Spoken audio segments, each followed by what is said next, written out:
Well, here it is. Some of it. The rest of it's back here. There it is. This is my 1996 YZ125. Look at this thing. I don't know if you ever had ridden like a YZ or any of the Japanese two-stroke 125s, but man, they're a lot of fun. I rode this bike last year.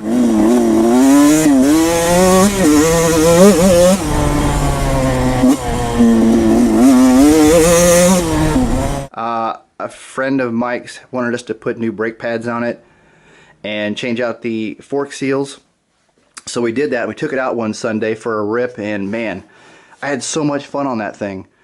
So I sold my YZ400. It's a 4-stroke, and I reached out to this guy and see if he would be interested in getting rid of it. He was, so here it is in my garage. And so I'm just going through it to just to see what's in spec, see what's good on here, what else needs replaced, what's loose, what's been tightened, you know, just go through everything top to bottom and check everything out. And so the first thing I did was just give it a good bath. I cleaned it top to bottom, give it a good scrubbing, and from there I started going into the components just to make sure everything was okay. I took the calipers apart. They were still pretty crusty and dirty even though we replaced the pads.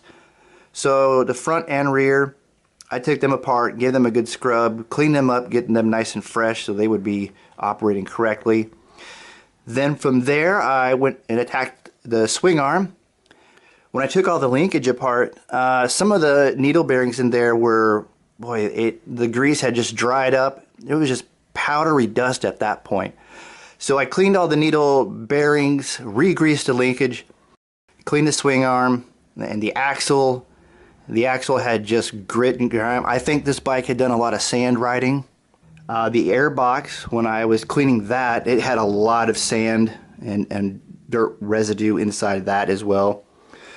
So after a good scrubbing of getting a lot of the components clean, I haven't made my way to the center where the motor is yet. I'm going to tackle that after I finish the front and rear end basically. But what I have bought new to start get going right away is new chain, front and rear sprockets. And because I'm going to be riding this primarily in the woods as a trail bike, I got a 13 front sprocket and a 50 rear. And when I cleaned the carburetor, I also picked up some Boysen power reeds. And from what I've read, these are supposed to allow a little more torque, a little more snap off the throttle. So I'm going to put those in to help me lug things around a little easier in the trails.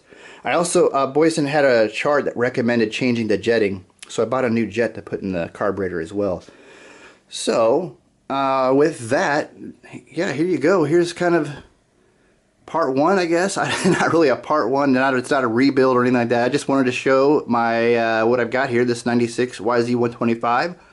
And I can't wait to get this thing on the trails. It's going to be a lot of fun. Can't wait to check it out. Thank you guys for stopping and checking out these videos. I appreciate it. We'll see you all in the next one.